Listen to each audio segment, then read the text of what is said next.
আসসালামু আলাইকুম।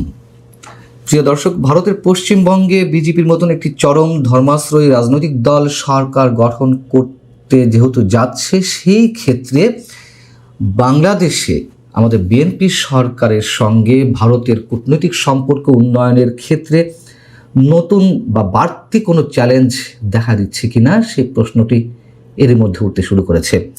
যদিও আমাদের পররাষ্ট্র প্রতিমন্ত্রী শামা ওবায়েদ দাবি করেছেন যে ভারতের পশ্চিমবঙ্গে যেই ক্ষমতায় থাকুক না কেন বা যেই ক্ষমতায় আসুক না কেন, বাংলাদেশের সঙ্গে সম্পর্কের ক্ষেত্রে কোনো প্রভাব ফেলবে না, বাংলাদেশ নিজেদের স্বার্থ বজায় রেখে কাজ করবে। খুবই ভালো কথা, আমাদের প্রত্যাশাটাও তেমনি। কিন্তু প্রত্যাশা যাই থাকুক না কেন, বাস্তবতা আসলে কি বলছে? বিজেপি ল্যান্ডস্লাইড বিজয় অর্জন করেছে। তার মধ্যেও অবশ্যই লক্ষ্য করার মতন বিষয়, বাংলাদেশের সীমান্ত লাগোয়া যে আসনগুলো রয়েছে পশ্চিমবঙ্গের, সেগুলোতে বিপুলভাবে বিজয় অর্জন করেছে নরেন্দ্র মোদীর বিজেপি। এর কারণটি কি? নিশ্চয়ই এর পেছনে তো অনেকগুলো কারণ রয়েছে। এই কারণগুলো ব্যাখ্যা করতে গিয়ে ভারতের অন্যতম গণমাধ্যম ফার্স্ট পোস্ট যেই প্রতিবেদনটি করেছে, তাতে বলা হচ্ছে বিজেপির যেই বিজয়, এই ফলাফল রাজ্য জুড়ে বয়ে যাওয়া দলটির বৃহত্তর ঢেউয়েরই একটি অংশ। তবে এতে বাংলাদেশ ফ্যাক্টর অন্যতম ভূমিকা পালন করেছে। কোন ধরনের ফ্যাক্টর? বলা হচ্ছে যে 2024-এ বাংলাদেশের রাজপথে সহিংসতার পর শেখ হাসিনা ক্ষমতাচ্যুতির পরপরই ইসলামপন্থী শক্তিগুলো, তারা বলছে ইসলামপন্থী শক্তিগুলো, আমরা তো জানি যে কথিত ইসলামপন্থী শক্তি, যাই হোক, এই শক্তিগুলো দেশটির নিয়ন্ত্রণে নিয়ে নেয় এবং মোহাম্মদ ইউনূসের 18 মাস ব্যাপী শাসনামলে হিন্দু ও অন্যান্য সংখ্যালঘুদের বিরুদ্ধে যে একের পর এক সহিংসতা অব্যাহত ছিল, তাতে ইসলামপন্থী এই আন্দোলন সীমান্ত পেরিয়ে পশ্চিমবঙ্গেও ছড়িয়ে পড়ার আশঙ্কা হিন্দুদের মধ্যে একটি নির্বাচনী গোষ্ঠী হিসেবে সুসংহত হতে বাধ্য করে।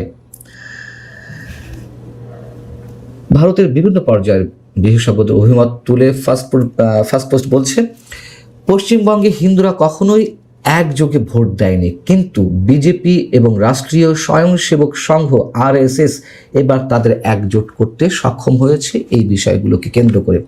আর কি বিষয়? বাংলাদেশ থেকে আসা অবৈধ অভিবাসীদের সমস্যা, বাংলাদেশে উগ্রপন্থী শক্তির দ্বারা হিন্দুদের উপর হামলা এবং সেই সহিংসতা পশ্চিমবঙ্গে ছড়িয়ে পড়ার আশঙ্কা। মানে প্রথমে যা বলছে সেই কথাগুলোই তারা এখানে তুলে ধরছেন, যে হিন্দুদের একটি ইউনিটি গড়ে তুলতে সাহায্য করেছে। আরেকটি গণমাধ্যম CNN নিউজ 18, তারাও ঠিক একই ধরনের প্রতিবেদন করেছে। এই প্রতিবেদনে বলা হচ্ছে যে হাসিনার পতনের পর পশ্চিমবঙ্গে জামায়াতের প্রবেশ নিয়ে বিজেপি একটি প্রচারণা শুরু করেছিল। এই ধরনের প্রচারণার মাধ্যমে বিজেপি নিরাপত্তা ও মর্যাদার প্রশ্নে বাংলাদেশের নির্যাতিত হিন্দুদের বিষয়টিকে সামনে এনে পশ্চিমবঙ্গে সংখ্যাগরিষ্ঠদের একটি একক সত্তার বিষয়টি গড়ে তুলতে পেরেছে। এখন ফার্স্ট পোস্ট এবং CNN নিউজ 18, আমরা যদি এই দুটি প্রতিবেদনকেই, মানে তাদের এই দুটি প্রতিবেদনকেই সামনে নিয়ে এসে আলোচনার চেষ্টা করি, নিশ্চয়ই অমূলক কিছু হবে না এবং তারা যা দাবি করেছে সেটিও অযৌক্তিক কিছু নয়। এটা তো আমরা জানি যে ভারতের নির্বাচনে এবার বাংলাদেশের বিভিন্ন ইস্যু অনেক বড় ভূমিকা পালন করেছে। তার মধ্যে শেখ হাসিনা একটি ইস্যু, এর আগে আমি আপনাদেরকে জানিয়েছি। এর মধ্যে বাংলাদেশে হিন্দুদের উপরে যে নির্যাতন অভিযোগ, সেই বিষয়টি এসেছে এবং সীমান্ত ব্যবস্থাপনাও এসেছে, ধর্মীয় রাজনীতির বিষয়টি এসেছে। বাংলাদেশে এই মুহূর্তে আমরা যেটি জানি, আমাদের সামনে যেটি দৃশ্যমান, তা হচ্ছে জামাত এবং বিএনপির মধ্যে চরম প্রতিদ্বন্দ্বিতা, দ্বন্দ্ব তুমুলে।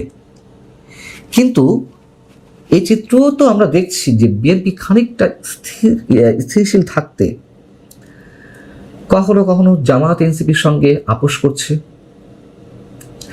এখন যদি আমরা মোটামুটি একটু সামারি আপ করার চেষ্টা করি, যে কোন কোন ক্ষেত্রে বিএনপি চ্যালেঞ্জের সম্মুখীন হতে পারে। অনেকে বলতে পারেন যে যেখানে কেন্দ্রীয় সরকারের সঙ্গে বিএনপির একটা ভালো সম্পর্ক গড়ে উঠেছে, সেই কেন্দ্রীয় সরকারি অংশ তো পশ্চিমবঙ্গ সরকারই হবে।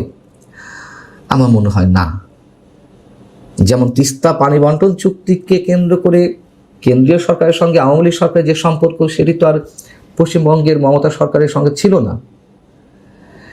এখন ঠিক তার আবার উল্টো। মনে করুন যে প্রথমে যদি বলি শেখ হাসিনা প্রসঙ্গ, শেখ হাসিনার প্রতি বিজেপি নেতা শুভেন্দু অধিকারীদের যে চরম আস্থা, তাতে বিএনপির জন্য কূটনৈতিক যে সম্পর্ক স্বাভাবিক করাটা অনেকটাই চ্যালেঞ্জের মুখে পড়া লাগতে পারে। তার কারণ শুভেন্দু অধিকারীরা সম্ভবত এখনও মনে করেন যে শেখ হাসিনা বাংলাদেশের বৈধ প্রধানমন্ত্রী, এবং শেখ হাসিনাকে তারা সাপোর্ট দেন এই জন্য যে বাংলাদেশে হিন্দুদের রক্ষা কবচ হয়ে একমাত্র শেখ হাসিনাই কাজ করেছেন, এটি তাদের ধারণা, এবং ভবিষ্যতেও করবেন। দ্বিতীয়ত সীমান্ত ব্যবস্থাপনা। মমতা বন্দ্যোপাধ্যায় আমরা জানি যে সব সময়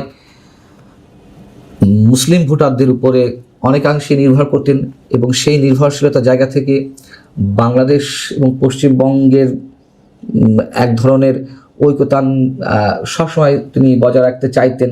তিনি ঢাল হিসেবে কাজ করতেন মুসলমানদের জন্য। এখন তো ঠিক তার উল্টো সরকার আসছে।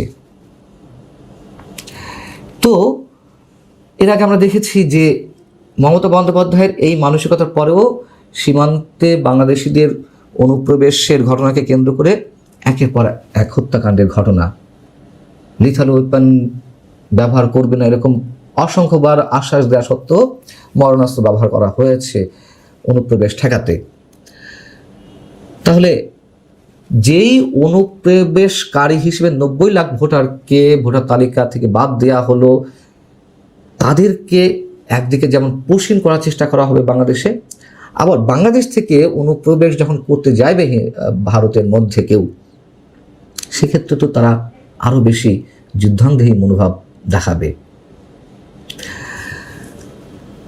যদি রাজনৈতিক এবং আদর্শিক পার্থক্যের জায়গা থেকে আমরা বলি, সেক্ষেত্রে বিজেপি কট্টর হিন্দুত্ববাদী ভাবমূর্তি নিয়ে এখনও সবার সামনে দাঁড়িয়ে আছে।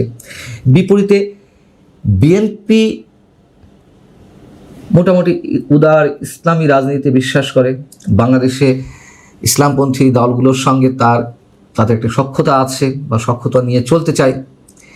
এই যে বিপরীতমুখী অবস্থান, মোটামুটি বিপরীতমুখী অবস্থান, সেই জায়গা থেকে পশ্চিমবঙ্গকে ঘিরে ভারতের কেন্দ্রীয় সরকারের সঙ্গে কূটনৈতিক তৎপরতা কেমন হবে তা নিশ্চয়ই অনেকটাই প্রশ্নবিদ্ধ।